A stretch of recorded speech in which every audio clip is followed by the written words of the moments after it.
dimuat oleh semua media bergengsi, dan seterusnya.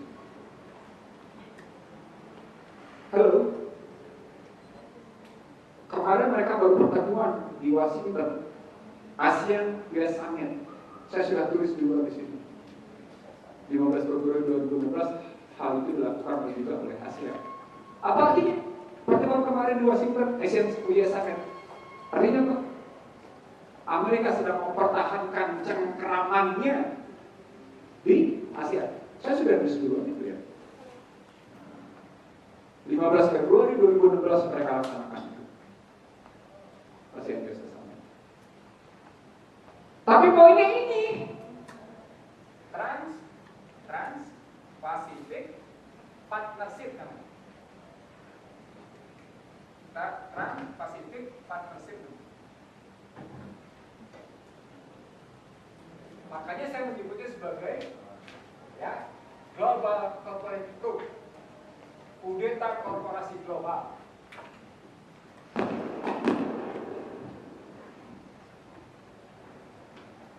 Saya menyebutnya sebagai kudeta korporasi global. Jadi arah ini ASEAN Summit yang kemarin baru dilakukan itu sebagai kelanjutan dari ini sesungguhnya arahnya adalah kudeta korporasi global. Sudah terbukti belum? Sudah terbukti belum? Lewat apa? Sekarang ini lewat apa kudeta korporasi global itu lewat apa terbuktinya? Lewat apa? Yang dia pakai Moderna. Tuh, ini pakai vaksin. Terbukti. Itu di model farmasi. Di model IT sudah terbukti belum? Sudah. Anda nggak punya pilihan untuk main-main cuma 5 perusahaan. Anda berhadapan dengan Apple, Anda berhadapan dengan Google, Anda berhadapan dengan Meta, Anda berhadapan dengan yang namanya Tesla, Anda berhadapan. Nggak lebih cuma 7. Farmasi juga nggak lebih cuma 7. Kudeta mereka. Anda nggak punya pilihan. Kalau ada dibunuh sama mereka. Apa indikatornya tuh? Elon Musk beli Twitter hanya dalam rangka ada persoalan-persoalan pemalsuan. Elon Musk langsung bilang, oh kita hold on dulu, kita tunda dulu transaksi. Gue mau bukti dulu berapa banyak pemalsuan data yang ada di dalam rangka Twitter. Menarik. Tetapi ada tetapinya, ada peristiwa yang kemudian berlanjut dari 2015. Saudara sekalian, ini selembar ini satu buku nih, harus ditulis. Karena dia berlangsung hingga hari ini yang ini, Black Monday 24 Agustus. Black Monday 24 Agustus 2015 adalah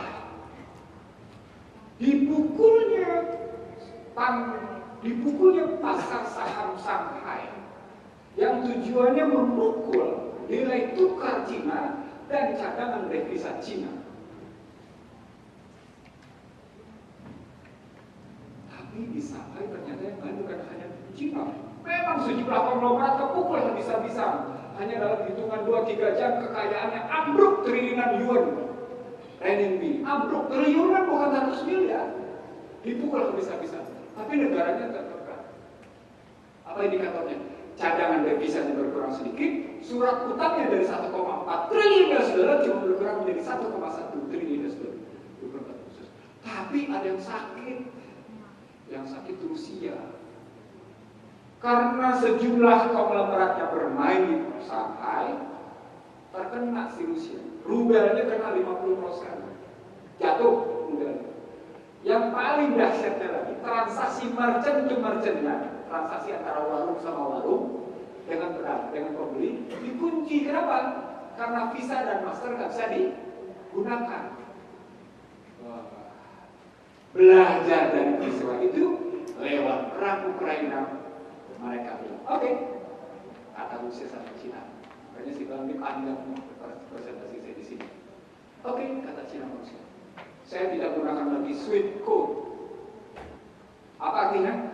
Transaksi antar bank tidak lagi menggunakan teknologi Amerika.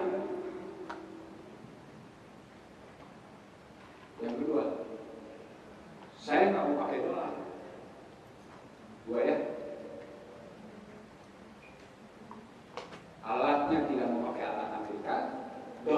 nggak boleh pakai.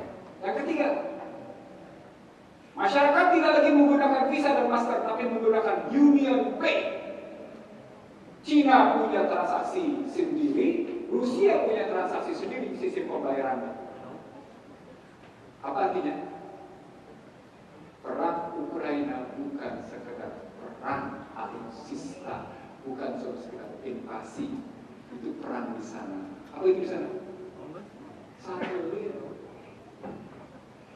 Di situ muncul kasih sayang. Bukan hari ini, orang baru ngomong sekarang, baru seminggu ini orang baru ngomong. Perang Ukraina Rusia akan panjang, misalnya dulu sih ngomong sudah sebulan 2 bulan.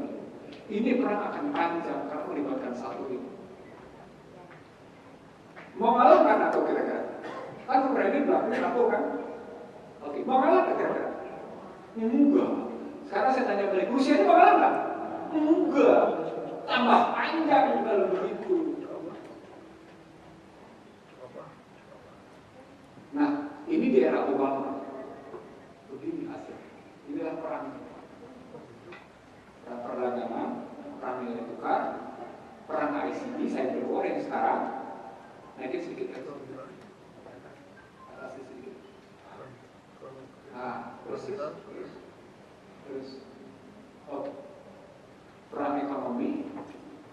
Ini yang kemarin digunakan oleh Joe Biden. New World Order, tatanan dunia baru, berlanjut, goes on, melawan Belt and Road Initiative. Dalam konstruksi sistem, dia adalah Bank Dunia bersama Asian Development Bank melawan New Development Bank AIIB, Asian Infrastructure Investment Banking. Inilah perang ideologi ekonomi. Saya tanya balik sama Anda, seru nggak? Seru banget. Pertanyaan berikutnya kalau begitu, Indonesia di mana?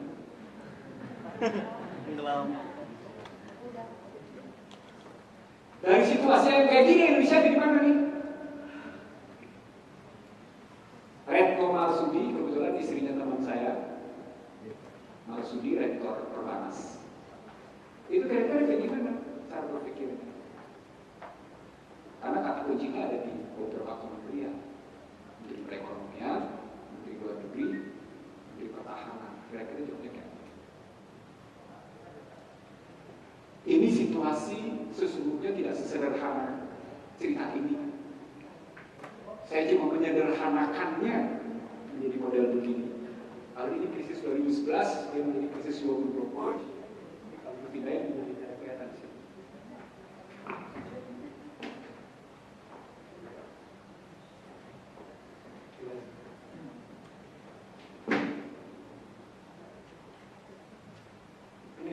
Ininya jadi pindah ini mas, ininya geser. Ininya, ini salah. Terus ke salah. Ini kan krisis 2020. Jadi krisis 2020 jadilah sekarang saya menyebutnya sebagai New Cold War, perang dingin baru. Lalu saya mengatakan pada sejumlah petinggi, Antony Blinken, siapa Antony Blinken? Menteri Luar Negeri Amerika datang ke Indonesia dan pidato di UI seperti Obama pidato di UI. Antony Blinken bicara pentingnya Indo-Pasifik. Lalu lagi-lagi kemarin Lee Hsien-loong bicara Indo-Pasifik. Lagi-lagi kemudian kemarin juga bicara pentingnya Indo-Pasifik. Artinya apa? Ada sesuatu yang ditekankan itu. Oke?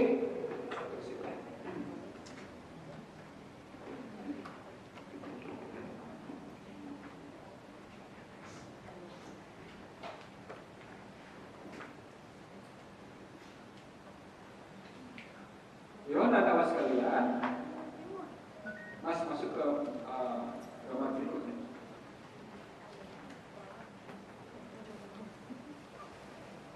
Yang gambar itu dari sebelah kanan tadi, sebelah kanan. Itu kan juga. Iya itu yang itu bisa lihat. Tadi terus.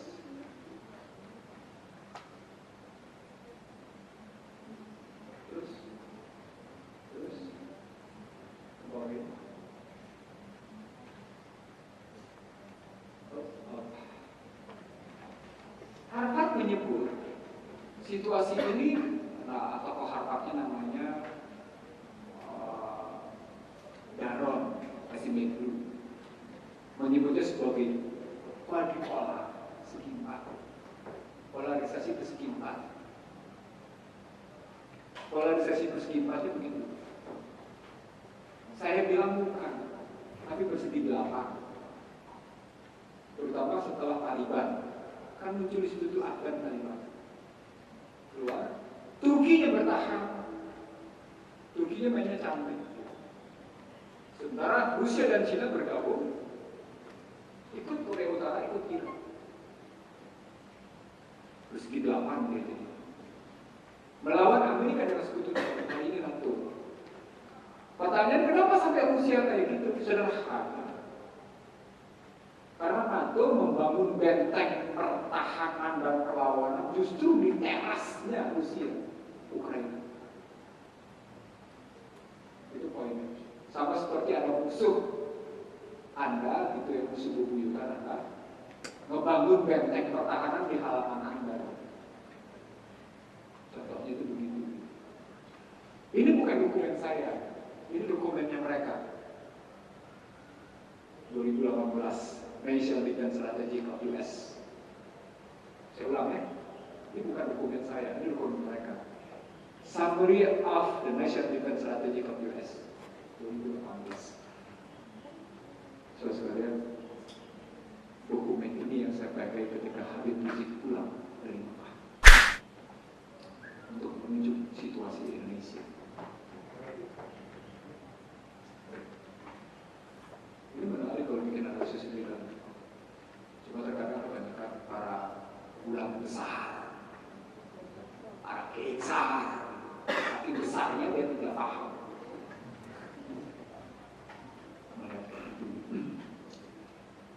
Lanjut, Mas, kita lihat bagaimana Cina menjawab.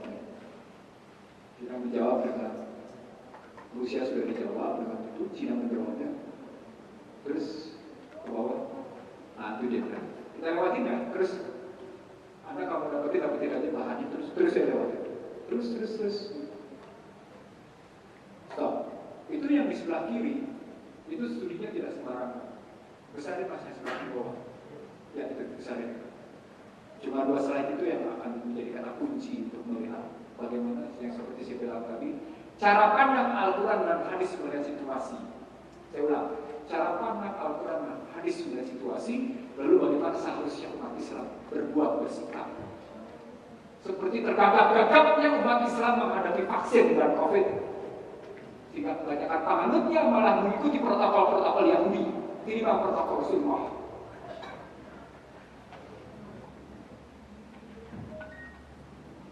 Dia ikut protokol Yahudi, ketimbang protokol Rasulullah, protokol Allah. Ini tesis yang saya bangun dengan model tadi. Kalau Al-Quran menggunakan metodologi dikotomi perbandingan, saya pun menggunakan metode. Tapi yang ditemukan variabelnya sebelah kiri. Lalu saya bikin model dikotomi. Itu variabel. Mari kita buktikan sekarang. Saya cuma ngambil satu variabel saja.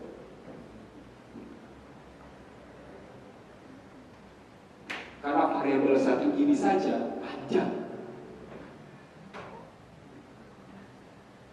Bagi New World Order, dalam hal ini Barat, konsepsinya adalah kesinambungan pertumbuhan, sustainability, growth sustainability namanya.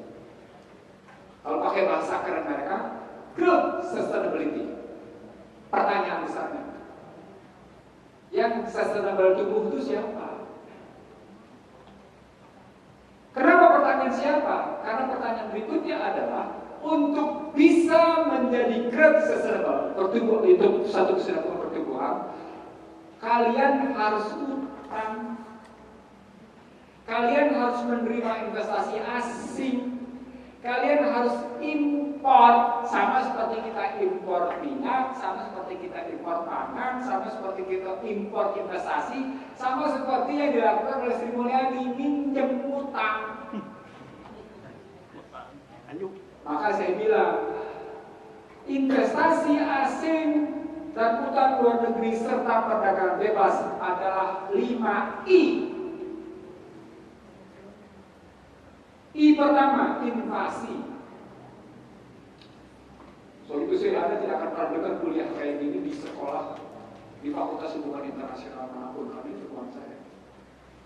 I pertama adalah invasi. Invasi modal, invasi barang. Mau bukti? Mau bukti? Lihat Bandung kalau hari libur, yang paling banyak mobil Jepang atau mobil Eropa atau mobil Amerika.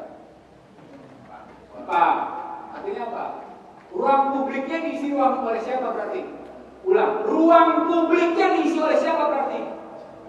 Oleh Jepang. Apa artinya? Jepang menginvasi Bandung dan Indonesia dengan barangnya, dalam hal ini mobilnya. Yang hebat Indonesia atau Jepang? Tuh, baru satu tuh barang. Itu namanya invasi.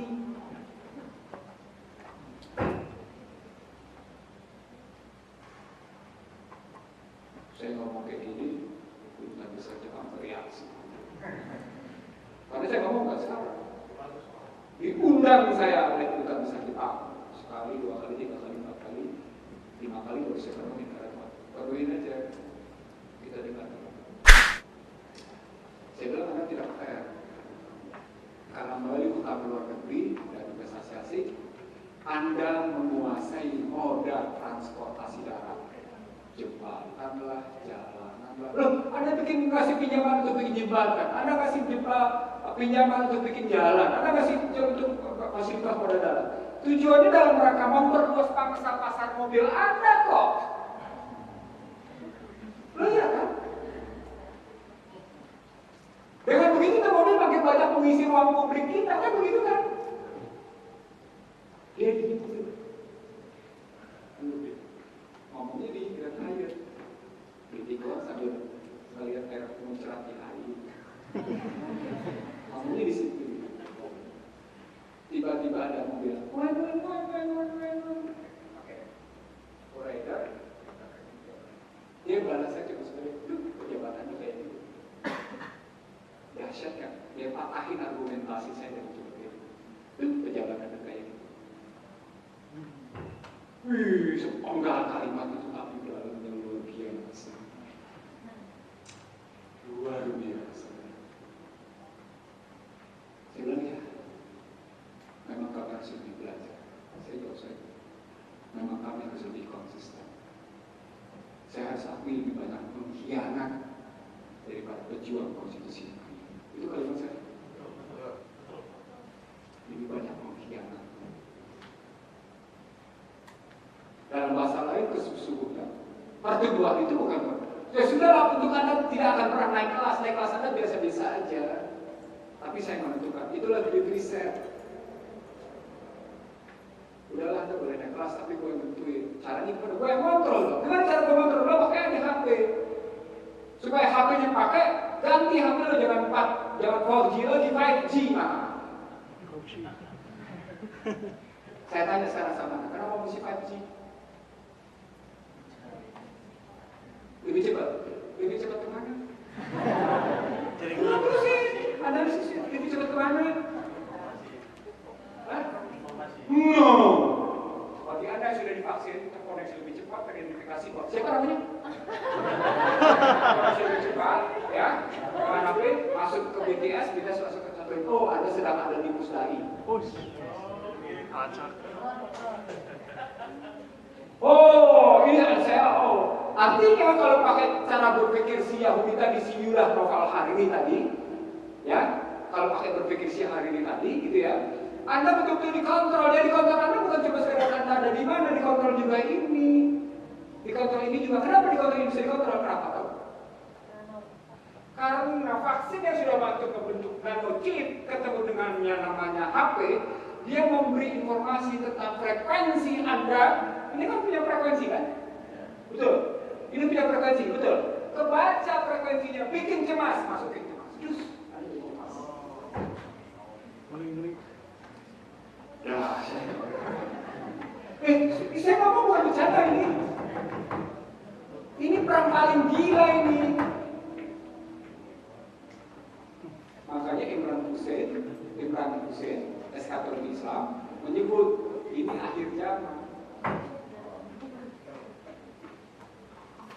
tinggal nunggu sekitar 10-15 tahun lagi turun Imam Mahdi.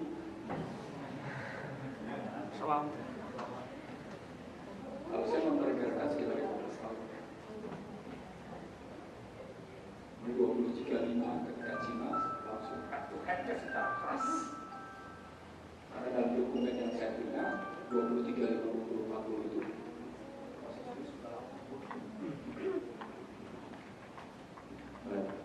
ini New World Order. Sekarang kita sebelah sini. Kita sebelah sini. Kita ambil inisiatif. Ini Cina. Oke. Ini Barat, NATO, Amerika dan kawan-kawan. Ini Cina dan para aliansi. Oke. Kerjasama pertumbuhan. Orang kerjasama seimbang nggak? Seimbang ya? Setara ya? Dalam soal kereta cepat kita setara nggak? Nah, tunjuk aja langsung dalam kereta cepat Jakarta Bandung itu Indonesia dengan Cina setara nggak? Oh berarti bukan kerjasama dong. Lu jadi sapi perah. Sederhana ya, gampang aja meningkatkannya. Ketika Anda tidak dalam posisi setara melakukan kerjasama, berarti salah satu ada yang jadi sapi perah. Dari sini tinggal kita buktikan, oh iya mereka pakai yang namanya bukan key project.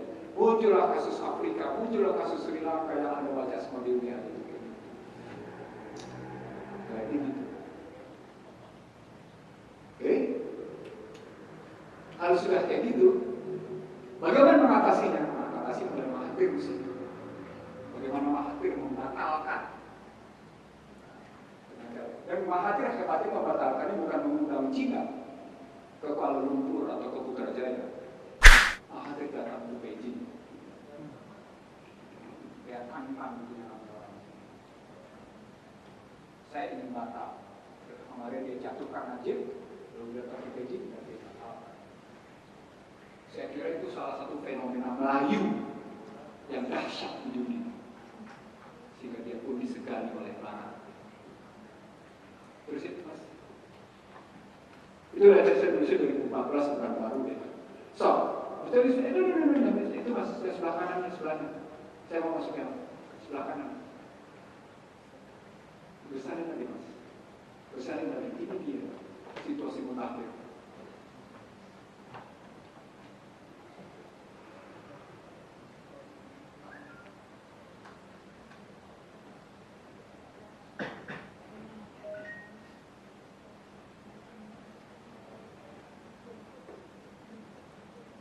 Salah satu bentuk kinerja Turki yang paling menarik adalah ketika dia maki-maki Benjamin Netanyahu. Tahu Benjamin Netanyahu siapa? Perdana Menteri Israel. Kaget semua orang di panggung internasional. Erdogan memaki-maki Benjamin Netanyahu sebagai pembunuh. Ada orang yang pernah melakukan kayak gitu sebelumnya? Ada. Siapa namanya? Hugo Chavez di sidang umum PBB menyatakan jatuh kamu sebagai devil. You are the devil. Akibatnya ketika Hugo Chavez turun ke Washington, sama seperti Joko Widodo datang ke Maryland, tidak ada nyambung. Tidak ada.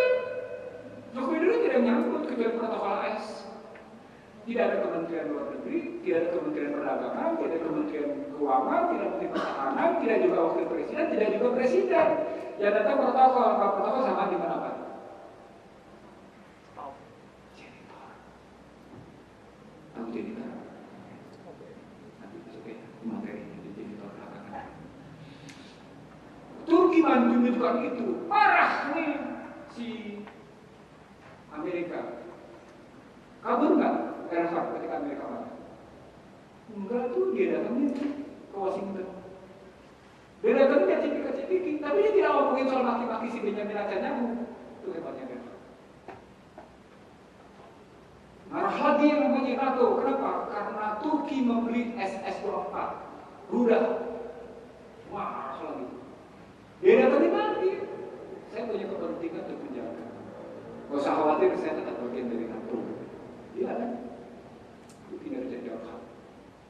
Yang Yang paling gila, yang paling mutakhir kemarin sebulan sebelum Ramadan, dia mau dijatuhkan oleh tentara dan polisi, sejumlah politisi sebelumnya, gitu ya. Dia bantai semua yang menjatuhkan dia potong 2 generasi. Jadi semua pengkhianat Turki yang berkiblat ke barat dibantai sama Erdogan, dicopot dari jabatan. Ya, di situ. Saya kira Indonesia juga berhenti kayak gitu. Potong sekian generasi. Generasi macam saya sudahlah, nggak usah mikir soal jabatan, gitu loh. Sudahlah mikir tentang kiamat aja, mikir tentang husnul khotimah sama bisa dilihat aja. Ini nggak usah mikir soal jabatan, anda lah. Tapi anda mesti berilmu, mesti berkompetensi, bukan kemudian ilmunya cuma ilmu megang gadget sebagai pengganti Al-Quran. Nggak boleh. Loh, anda megang gadget sebagai pengganti Al-Quran. Ini omongan saya sederhana, maknanya dalam. Anda menjadikan gadget sebagai kuda lintas. Loh iya kok.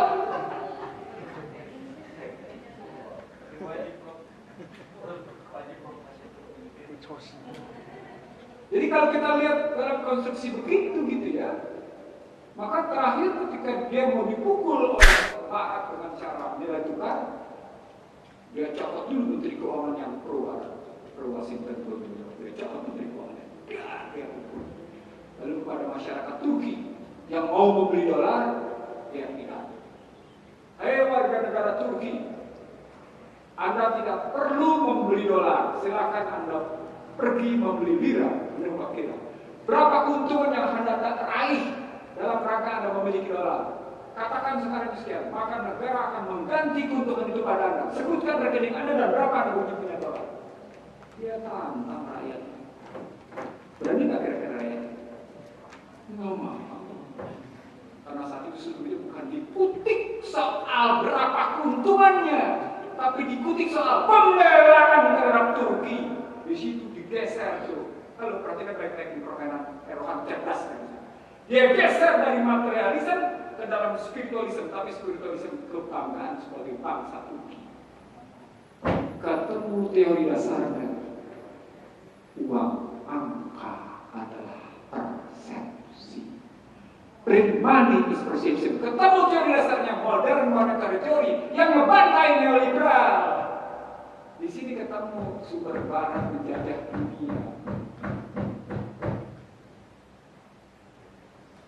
Dimulai dengan cara print money, dilanjutkan dengan utang, dilanjutkan berikutnya dengan mereka mengekspor bisa-bisa. 3 metode ini cuma cetak uang, kasih pinjaman, bunuh mereka dengan barang.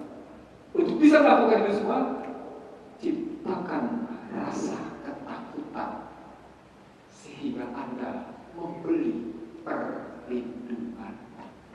Maka cara mereka selalu nakut-nakutin, termasuk nakut-nakutin soal vaksin sama COVID. Loh, ya Allah ya Tuhan, bukan kajian saya, ikhwan dan akhwat. Saya punya bukti, saya punya dokumen, saya berani ngomong kayak gini. Seorang Barat bernama Naomi Klein itu membuktikan itu dengan judul buku The Shock Doctrine. Bagaimana doktrin itu membuat ketakutan, lalu Barat menjawab, tapi kan ini perlakuan. Sini kita kasih investasi. Itu cara mereka. Itu kinerja Turki. Yang kedua, soal kolot. Jauh sebelum vaksin, ribut-ribut soal vaksin sama COVID,